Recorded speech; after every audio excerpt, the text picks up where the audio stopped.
Shalom para todos, esto es Chispas de Luz. ¿Usted ha escuchado que hay una historia de una jovencita que muere y hay una persona que va a su funeral, a su velorio, y usando una palabra aramea, la joven despierta de su sueño? Esa es la historia de la hija de Jairo, de Yeshua de Nazaret, donde él le dice: Talita koum. Talita, talit significa, o talita significa doncella. Kumi significa levántate. En esta hora vamos a elevar nuestra conciencia en el mundo espiritual y ir al trasfondo de este asunto. Para poder tocar esa historia, tengo que decirte que Yeshua de Nazaret, su idioma cotidiano que hablaba en ese lugar donde nació, era arameo. A nosotros nos llegó un pedacito del lenguaje que utilizó, o esas palabras que por mucho tiempo hemos tenido como un misterio. No, era su idioma, era lo que hablaba, era con lo que se crió y con lo que manifestaba su poder, su gloria. Miren, durante el siglo I, en la tierra donde vivió Yeshua de Nazaret, hay constancia de que se utilizaban 4 lenguajes: arameo, hebreo, griego y latín. De todas ellas, la oficial, a la vez la menos empleada, era el latín. Habían romanos, recuérdense, ese era el imperio más grande. Ese era el conflicto que tenían. Lo hemos dicho en otro video, que el problema de ellos era que cuando se estaba anunciando las buenas nuevas, se hablaba de un reino, se hablaba del poder del reino, y lo de ellos era que ellos eran el reino, el poder más grande, pero estaban equivocados. Tranquilo ahí. Mira, nos enseña esto poderoso que casi exclusivamente los funcionarios romanos, al conversar entre sí, y la conocían algunas personas cultas, no parece probable que Jesús hubiera utilizado latín, ni que le emplease en su conversación ordinaria o en su predicación. Por lo que respecta al griego, no sería sorprendente que Jesús se sirviese alguna vez de él, ya que muchos de los campesinos y artesanos de la Galia, lo que usted conoce como Galilea, Galil, conocían esta lengua, al menos los rudimentos necesarios para una sencilla actividad o comerciar algo, o para comunicarse con los habitantes de las ciudades que estaban en el entorno.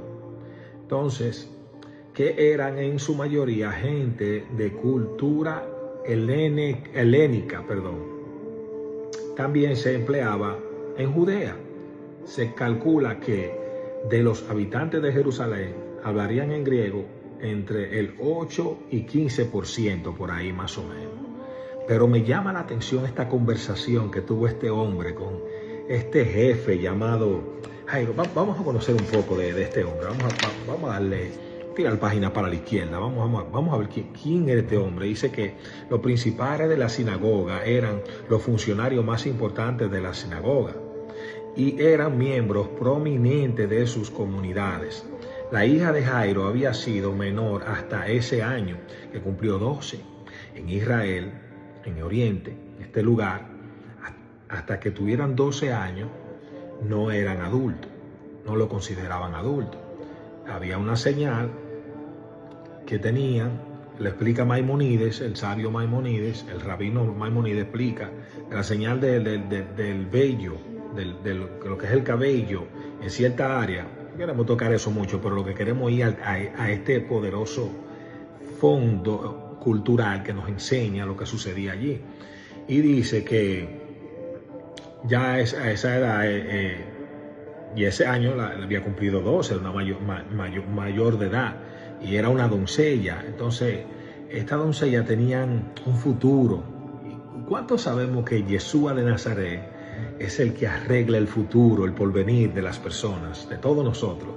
Que cuando Él llega, el asunto se pone glorioso, la muerte tiene que irse, la enfermedad tiene que ser restaurada, tienen que soltar las cadenas a las personas, el cautivo tiene que ser libre. Y había algo allí, pero déjame explicarte el trasfondo un poquito para que conozca. Y dice que prácticamente no tenía ninguna posición social. Es decir, que esta joven tenía esperanza, siendo hija de, siendo hija de un jefe, siendo hija de alguien grande en la sociedad. Pero ella, ¿qué iba a pasar con ella?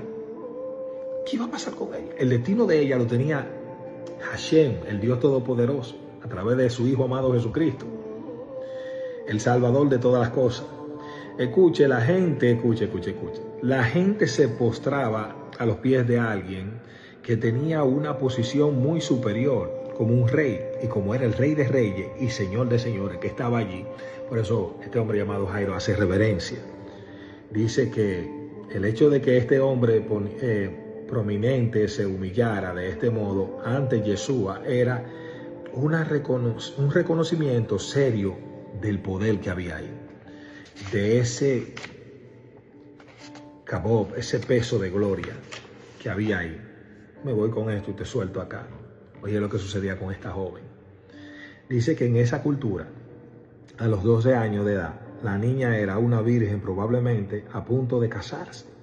Las mujeres no podían recibir educación ni ocupar puestos públicos. Por lo general, las muchachas esperaban ansiosas su boda, como en el acontecimiento más gozoso de su vida. Y el que una jovencita muriera sin casarse, especialmente si estaba a punto de hacerlo, era considerado una tragedia particularmente lamentable. Jesús de Nazaret le habló en arameo, tal vez su idioma natal. No tal vez, ese era su idioma natal. Entonces esta conversación que se dio, como le expliqué, fue en arameo por completo. A nosotros nos llegó ese pedacito, gloria a Dios por esa traducción que nos ha llegado a través de la Reina Valera. Pero siempre es bueno ir al trasfondo y estudiar, analizar y mirar un poco más allá de lo que enseña la palabra. Son un regalo la palabra y están ahí para que tú lo abras y te sacies de ello. Esto es Chispa de Luz. Shalom Adonai.